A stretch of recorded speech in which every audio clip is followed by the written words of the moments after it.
Le Bureau du vérificateur général, BVG, a évalué le programme de développement socio-sanitaire phase II composante développement social, 2014-2018.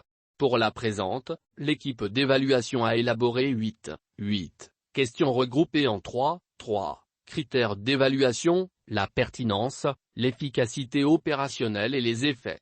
À travers ce critère, la mission a formulé deux questions. Dans quelle mesure la mise en œuvre des activités de la composante 2 du PRODACI tient compte des droits et des besoins en matière de santé des personnes vulnérables? Les activités de réinsertion socio-professionnelle prévues dans le cadre de cette composante répondent-elles aux besoins du marché du travail? La composante 2 du PRODACI intègre les besoins des personnes vulnérables à tous les niveaux en termes d'accès socio-sanitaire et de protection sociale. Elles ont des droits et des besoins spécifiques qui sont très bien compris par les acteurs du développement social. D'après les entretiens auprès des cibles, malgré les efforts consentis par les pouvoirs publics en adoptant des dispositions législatives et réglementaires et en construisant des infrastructures, force est de reconnaître que la gratuité des soins n'est pas effective, et beaucoup d'établissements publics ne disposent pas de commodités adaptées aux personnes vivant avec un handicap.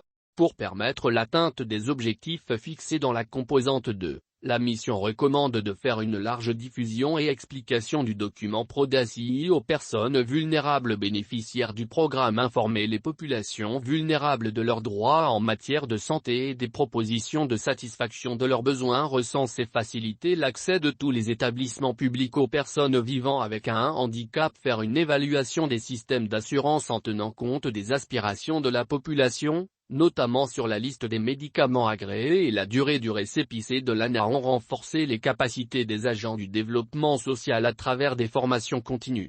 À travers ce critère, la mission a formulé 3 questions. La mobilisation et l'utilisation des ressources ont-elles permis de mener des activités?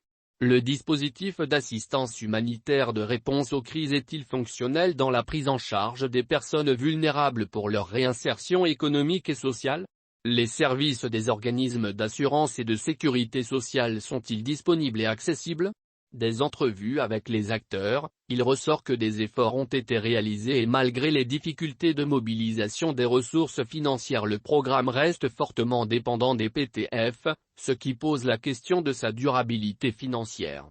Dans l'optique de remédier à ces situations problématiques et de rehausser l'efficacité du PRODES, la mission recommande au ministère chargé du développement social de renforcer la coordination du programme afin d'améliorer la mobilisation et la mise à disposition efficace des financements de la composante 2 du PRODACI, de doter les services locaux de crédits de fonctionnement afin qu'ils puissent être dans de meilleures conditions de travail, de renforcer les capacités des agents du développement social sur les outils de rapportage, base de données.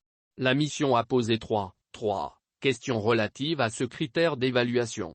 Dans quelle mesure la mise en œuvre de la composante 2 a-t-elle permis l'utilisation des services de santé par les populations démunies? L'insertion socio-professionnelle de la composante 2 a-t-elle permis d'améliorer le niveau de revenu des populations? Les agents du développement social travaillent-ils dans de meilleures conditions? D'après les acteurs, l'insertion socio-professionnelle a permis de créer des emplois permanents et non permanents, mais les AGR n'ont pas pu générer de ressources suffisantes permettant un changement de conditions de vie de la population cible en matière de santé, d'alimentation, d'habillement, de logement et de scolarité.